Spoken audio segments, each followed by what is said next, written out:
There are two things mentioned in this prophecy. Number one, the Jews will recapture one day, in the latter days. The word latter days is Wadul Akhira is the word used, is the expression used in the Holy Quran.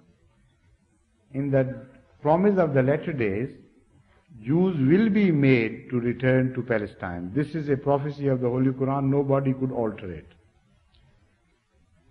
After them, the land will be inherited by pious people.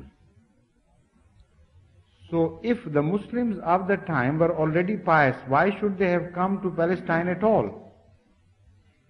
That means to say that at the time when the Jews would recapture or re-enter Palestine, generally speaking, the Muslims would have been rejected by Allah as not pious.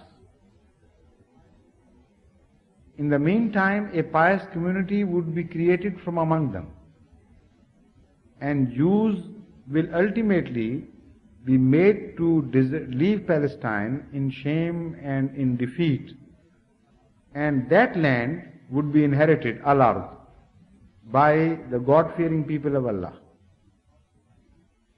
Ibadus Salihun, that is, those who do good deeds and who are pious, virtuous people.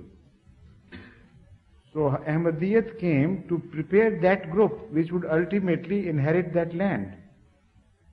And this phenomena went parallel, side by side, for a while.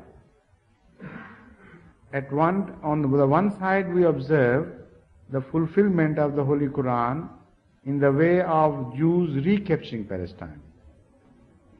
On the other side we see that community being prepared and being educated, which would ultimately, inshallah, enter Baitul Muqaddas and inherit it from Allah.